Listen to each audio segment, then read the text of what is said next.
கிறிஷ் விளையாண்டுகிட்டே இருக்காரு. மீனா ஊட்டி விட்டுக்கிட்டே இருக்காங்க. கிறிஷ் முத்துவ பாக்குறாரு.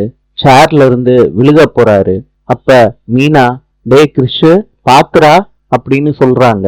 இந்த நேரத்துல ரோகிணி அவங்க ரூம்ல இருந்து வந்து எட்டி பாக்குறாங்க கிறிஷ் என்ன பண்றான்னு.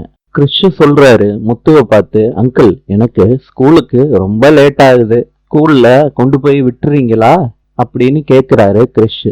அதுக்கு முத்து சொல்றாரு, கிறிஷ் நீங்க ஸ்கூலுக்கு போகவே வேண்டாம், பாட்டிய பார்க்க போகலாம் அப்படின்னு முத்து சொல்றாரு. முத்து மேல கிறிஷ் ஏறி உட்கார்றாரு. கிறிஷ் முத்து கிட்ட சொல்றாரு, அப்பனா ஸ்கூல்ல லீவ் லெட்டர் கொடுக்கணும், லீவ் லெட்டர் எழுதணுமே அப்படின்னு முத்து கிட்ட கேக்குறாரு. அதுக்கு முத்து சொல்றாரு, சரி கிறிஷ், லீவ் லெட்டர் எழுதிருவோம். கிறிஷ், ஒரு ஐடியா, நீ எப்பயும் லீவ் எடுத்தா ஸ்கூலுக்கு எப்படி லீவ் லெட்டர் எழுதி மெயில் பண்ணி விடுவ? கிறிஷ் சொல்றாரு முத்து கிட்ட, எங்க அம்மா தான் லீவ் லெட்டர் ஸ்கூலுக்கு அனுப்பி விடுவாங்க. எல்லாரும் இருக்கிறப்ப முத்து வாட் இஸ் யுவர் மதர் நேம்னு கிறிஷ கேக்குறாரு. Krish, my mother name is அப்படின்னு ரோகிணிய பாக்குறாரு. ரோகிணி என்ன பண்றதுன்னு தெரியாம முழிக்கிறாங்க. மீனா கேக்குறாங்க, ரோகிணி கிறிஷுக்காண்டி ஒரு லெட்டர் எழுதி கொடுக்குறீங்களா? கிறிஷ பக்கத்துல வச்சுக்கிட்டு ரோகிணி லெட்டர் எழுதி கொடுக்குறாங்க.